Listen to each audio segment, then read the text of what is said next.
Praise the Lord. I am Amruta Joseph Sikera. I am so happy to be with you. And today I bring a great promise of Lord. Proverbs chapter 15 verse 29. नीतिसूत्र याचा 15वा अध्याय 29वा वचन आज आपण पाहणार आहोत.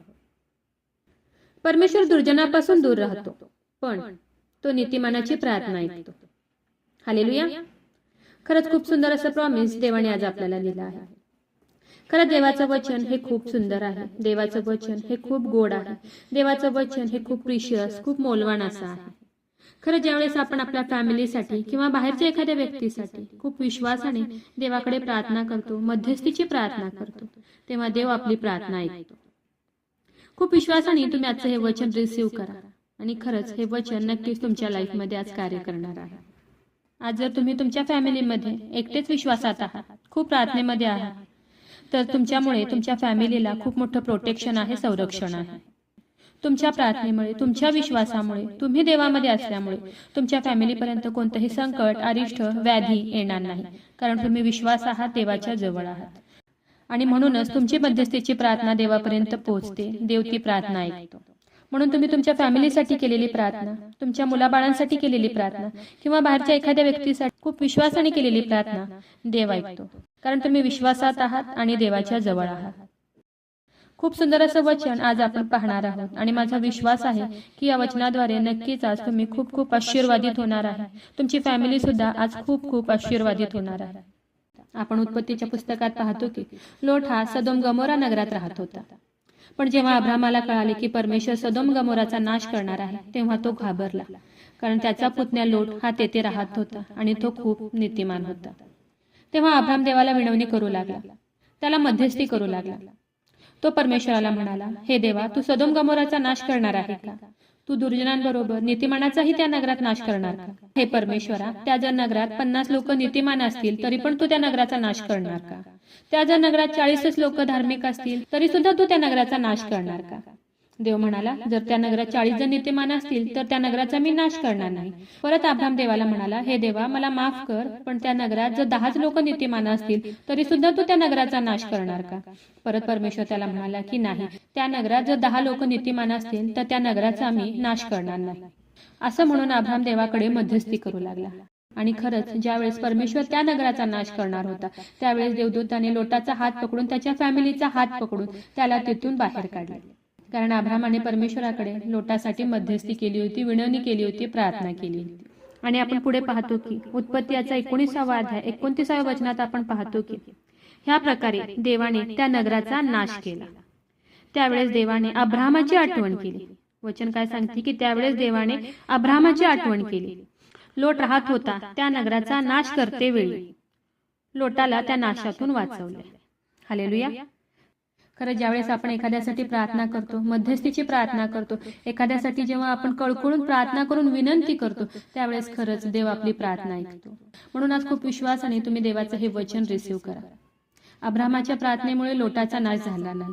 तसंच आज तुम्ही जर तुमच्या फॅमिलीसाठी प्रार्थना करत असाल, तुमच्या मुलाबाळांसाठी प्रार्थना करत असाल किंवा एखाद्या बाहेरच्या व्यक्तीसाठी प्रार्थना करत असाल, मध्यस्थीची प्रार्थना करत असाल, देवाला विनवणी करत असाल, तर नक्कीच आज देव तुमची प्रार्थना ऐकेल. तुम्हाला नक्कीच तुमच्या प्रार्थनेचं उत्तर देईल. देवाचं वचन काय सांगतं? नीतिसूत्र याचा 15वा अध्याय 29व्या वचनात आपण पाहतो की देवाचं वचन सांगते की परमेश्वर दुर्जनापासून दूर राहतो, पण तो नीतिमानाची प्रार्थना ऐकतो. हालेलुया. आज तुम्ही तुमच्या फॅमिलीमध्ये एकटेच प्रार्थनेमध्ये आहात, विश्वासात आहात, देवाला मध्यस्थी करत आहात, तुमच्या फॅमिलीसाठी प्रार्थना करत आहात, विनंती करत आहात, तर विश्वास ठेवा की देव नीतिमानाची प्रार्थना ऐकतो. तुमच्या नीतीमुळे, तुमच्या प्रार्थनेमुळे देव आज नक्कीच त्यांचे संरक्षण करेल, प्रोटेक्शन करेल, कारण नीतिमानाची प्रार्थना परमेश्वर ऐकतो. तर चला देवाच्या वचनावर विश्वास ठेवूया, त्याच्या ह्या वचनाला क्लेम करूया. नक्कीच ह्या वचनाद्वारे देव तुम्हाला खूप खूप आशीर्वादित करो. खूप जणांना देवाच्या ह्या जिवंत वचनाची गरज आहे. खूप जणांपर्यंत तुम्ही देवाचं हे जिवंत वचन शेअर करा. देव तुम्हाला खूप खूप आशीर्वादित करो. शाल वी प्रे? हालेलुया, स्तुतीस पात्र, स्तुतीस योग्य देवा, धन्यवाद देते. हात उंच करून तुझी स्तुती, तुझं गौरव करते ईश्वराजा. तुझ्या नावाला मान, महिमा, गौरव आता आणि सदा सर्व काळ असू दे ईश्वराजा. सुंदर अशा दिवसासाठी मी मनापासून तुझे आभार मानते ईश्वराजा. सुंदर असं गोड प्रॉमिस प्रभू ईश्वर बाप्पा, तू आज आम्हाला दिले उपकार मानते ईश्वराजा. हो देव बाप्पा, तुझं वचन सांगते की मी नीतिमानाची प्रार्थना ऐकतो.